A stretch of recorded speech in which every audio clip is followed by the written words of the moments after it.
బాలా, నేను చెప్పే జాగ్రత్తగా విను. నీకు నా పర్సనల్ డీటెయిల్స్ మెయిల్ చేశాను. ec.government.in form number 20D MLA nomination form ని డౌన్లోడ్ చేసి ప్రింట్అవుట్ తీసుకుని మల్కాజ్గిరి ఇండిపెండెంట్ ఎమ్మెల్యేగా నేను నామినేషన్ వేస్తున్నట్టు పేపర్స్ ఫిల్ చేయి. మన పక్కన ఉన్న కాన్స్టిట్యున్సీలో మన గురించి ఏమనుకుంటున్నారు? మంచిగానే మాట్లాడుకుంటారు సార్. అయితే ఇంకో ఫామ్ డౌన్లోడ్ చేయి. అక్కడి నుంచి కూడా మనం పోటీ చేద్దాం. ఒక క్యాండిడేట్ 2 చోట్ల నుంచి పోటీ చేయొచ్చు, తెలుసు కదా వాళ్ళ. ఇంకా బయలుదేరలా. ఫామ్ తీసుకుని మన జోనల్ ఆఫీస్కి వచ్చేసి ఫ్రంట్ డోర్ నుంచి కాదు, బ్యాక్ డోర్ నుంచి. Okay sir, okay.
సార్, ఎవరయ్యా నువ్వు? బ్యాక్ డోర్ నుంచి వస్తున్నావు? సార్ ఇంకా 5 minutes టైం ఉంది సార్, తీసుకోండి సార్ ప్లీజ్.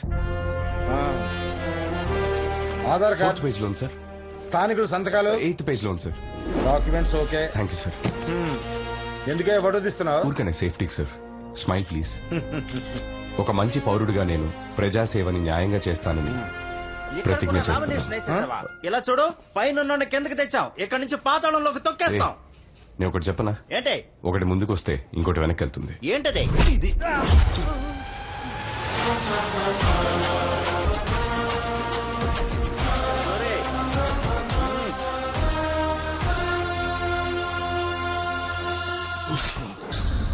అన్నా, కన్నా వాడిని పొడి చేస్తాడు. నువ్వు సావు తమ్మి, లివర్కి తగలకుండా పొడిచిన. నువ్వు ఎమ్మెల్యే కావడానికి ఇదొక ప్లస్ పాయింట్. నాకు రాజకీయం తెలియదు, నేనొక రౌడీనని అన్నాడు వాడు. రాజకీయ నాయకులు పుట్టేదే రౌడీల వల్ల అని మర్చిపోయినాడు. నేను జైలుకు పోతా, నువ్వు రెడీ అయి అసెంబ్లీకి పో. ఆల్ ద బెస్ట్ తమ్మి.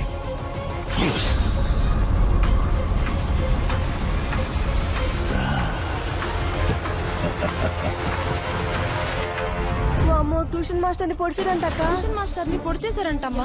ట్యూషన్ మాస్టర్ ని కత్తితో పొడిచేసారంట. గాని ఎమ్మెల్యేకి పోటీ చేస్తుండే కదా, గనకే పొడిచిరు. అయ్యో, మన ఓట్లు ట్యూషన్ మాస్టర్ కే వేద్దాం. రాష్ట్ర శాసనసభ ఎన్నికలకు నామినేషన్ వేయడానికి ఈ రోజు చివరి రోజు కావడంతో మల్కాజ్గిరి మరియు మేడ్చల్ నియోజకవర్గం నుండి నామినేషన్ వేయడానికి వచ్చిన ఇండిపెండెంట్ అభ్యర్థి విజయరాఘవన్ని రూలింగ్ పార్టీ అభ్యర్థులు కొందరు కత్తితో పొడిచి చంపబోయారు. వాణ్ణలాగే వదిలేసుంటే ఒక కాన్స్టిట్యున్సీలోనే నిల్చునేవాడు. ఇప్పుడు 2 కాన్స్టిట్యున్సీల్లో నిల్చున్నాడు. క్యాండిడేట్ అయ్యాక వాణ్ణి పొడిచారు. ఇప్పుడు మీడియా మన పార్టీని వదులుతుందా? ఎలక్షన్ టైం, రిజల్ట్స్ వచ్చే వరకు కొంచెం తగ్గుండు. ఎలక్షన్ రిజల్ట్ వచ్చే వరకే వాడు ప్రాణాలతో ఉంటాడు. సీఎం గారు, మీరు భయపడకండి. రాష్ట్ర అసెంబ్లీలో గల 119 నియోజకవర్గ స్థానాలకు ఈ రోజు తెల్లవారుజాము నుండి పోలింగ్ మొదలైంది. ప్రజలు ఎంతో ఉత్సాహంగా తమ ఓటు హక్కును వినియోగించుకుంటున్నారు. ఈ రోజు సాయంత్రానికి 70 నుంచి 75% ఓటింగ్ నమోదు కావచ్చని ఓ అంచనా. ఈ శాసనసభ ఎన్నికల ఫలితాలను కౌంటింగ్ అనంతరం వచ్చే వారం వెల్లడిస్తామని ఈసీ తెలియజేశారు. ఏ అరుణ్ కుమారి, నీ కొడుకు ఎక్కడ దాక్కున్నాడు? మీ ఇద్దరిని లేపేయమని ఆర్డర్. వేరే వాళ్ళకి అప్పు చెప్తే సగంలో వదిలేస్తారని నేనే వచ్చా.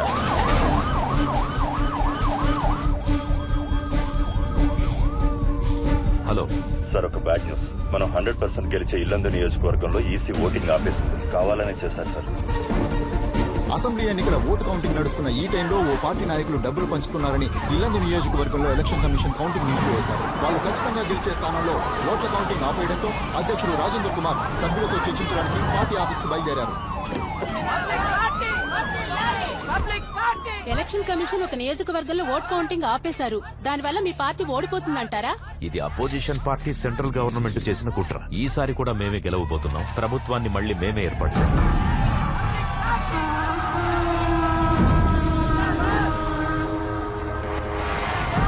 షాద్నగర్, ధర్మపురి, కొత్తగూడ, నగరికల్లలో 13 సీట్లలో వెనుకంజలో ఉన్నాయి సార్. కౌంటింగ్ స్టాటిస్టిక్స్ లో 2 పార్టీలు ఈక్వల్ సీట్స్ గెలుస్తారని వచ్చింది సార్. ఈ కాకమ్మ కథలు నాతో చెప్పొద్దు. లీగాలిటీస్ నాకు తెలుసు. స్టే ఆర్డర్ ఏమైంది? క్యాన్సిల్ అవుతుందా లేదా? ఏంటి బాగానే వెళ్తుందిగా?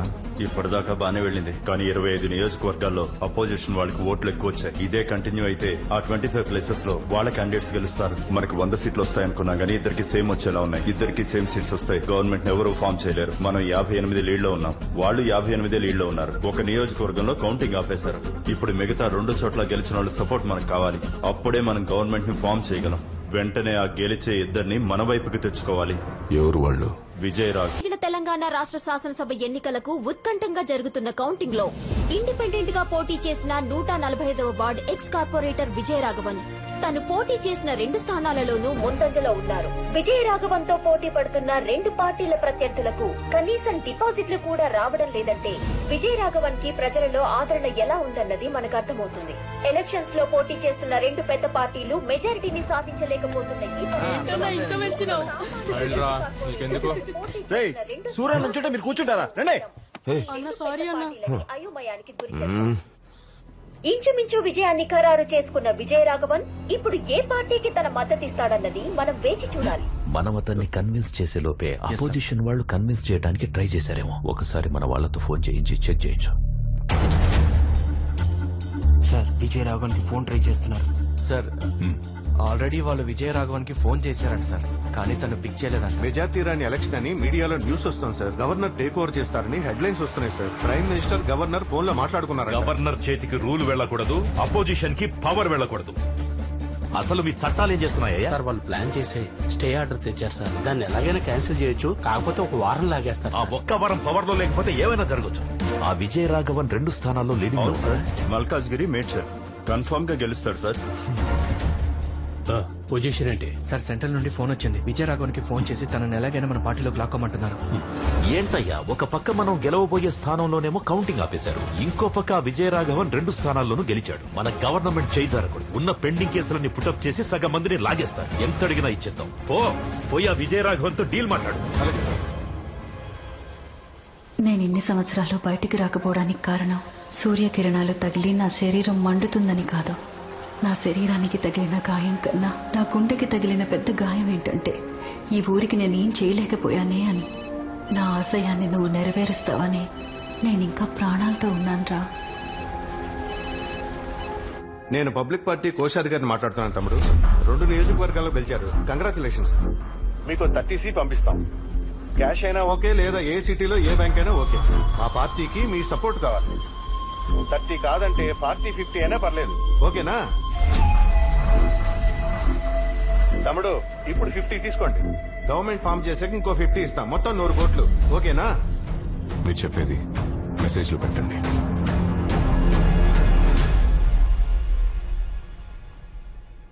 ఫార్మల్ గా మెసేజ్ పెట్టమంటున్నాడు సీఎం గారు.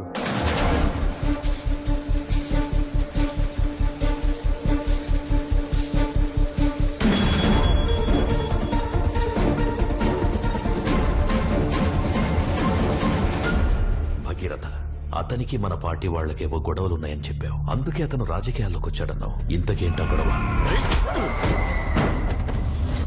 కాలేజ్ లో వాడిని సీటు నుండి తోసేశారు. ఆహా, అప్పుడు ఆ సీట్ నుంచి తోసేశారని ఇప్పుడు ఏ సీట్ అడుగుతున్నాడు తెలుసా?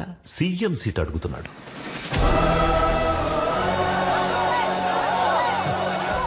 ఎవరిలో చేయడం ఏంటయ్యా? మీరేనయ్యా మా సీఎం. పొజిషన్ లో గెలిచిన వాళ్ళలో 5 లేపేమంటారా?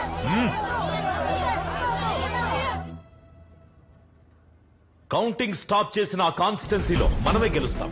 కానీ ఆ స్టే ఆర్డర్ ని క్యాన్సిల్ చేయించి కౌంటింగ్ చేసే టైంకి మన గవర్నమెంటే ఉండాలి. గవర్నర్ రూల్ ఉంటే రిజల్ట్ ఎలాగైనా మార్చేస్తారు. అప్పటి వరకు 1 వీక్ 10 days పవర్ మన దగ్గరే ఉండాలి.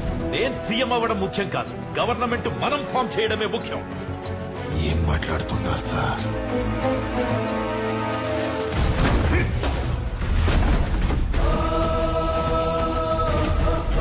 ఆపోజిట్ వాళ్ళు అతనికి సీఎం పోస్ట్ చేస్తున్నారట.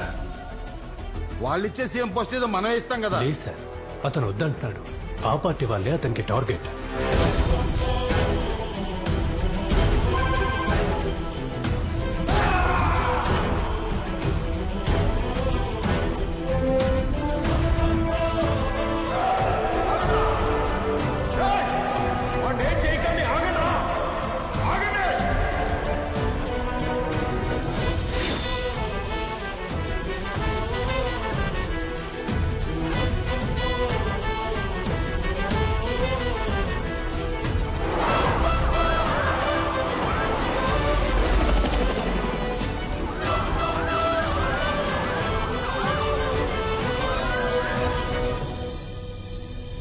అమ్మా బయటికి రామ్మా. ఒరే రాఘవ, అమ్మ కోసం ఒక పని చేస్తావా? ఏంటమ్మా? నువ్వు కలెక్టర్ అవ్వాలి. దానికేటమ్మా, తప్పకుండా అయిపోతాను.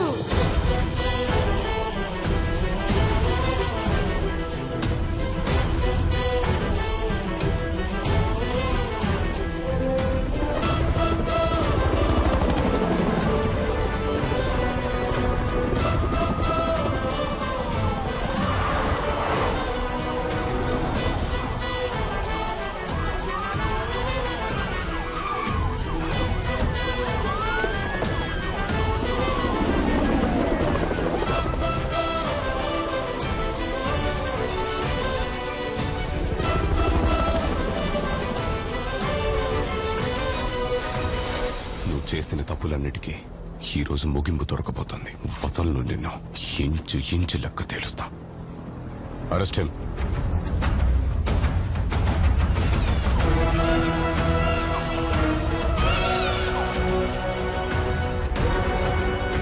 అతనికి ఏ అథారిటీ ఇవ్వం. అతను ఒక డమ్మి సీఎం లా పెట్టుకుందాం. అతనికి ఏ సైన్ పవర్ ఉండదు, ఏ అప్రూవల్ అతని దగ్గర ఉండదు. మంచి ఆకలి మీదున్న సింహాల మధ్య చిక్కుకున్న జింకలా ఉండాలి వాడు.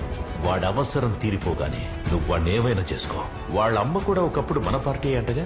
ఏదో ఇండిపెండెంట్ గా గెలిచాడని చెప్పకుండా అమ్మ కొడుకులిద్దరూ మా పార్టీయే రెబల్స్ గా గెలిచి తిరిగి వచ్చారని న్యూస్ ఇవ్వండి.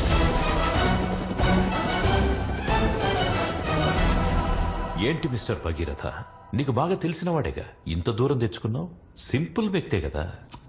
చూడ్డానికి సింపుల్ గానే ఉంటాడు, కానీ ఓడుము పట్టుకుంటే అస్సలు వదలడు. మామూలుడు కాదు, సాధించుకుంటే ఏది వదిలిపెట్టాడు. మహా ముదురువాడు. ఇక్కడికే వస్తున్నాడుగా, మీకే అర్థమవుతుంది.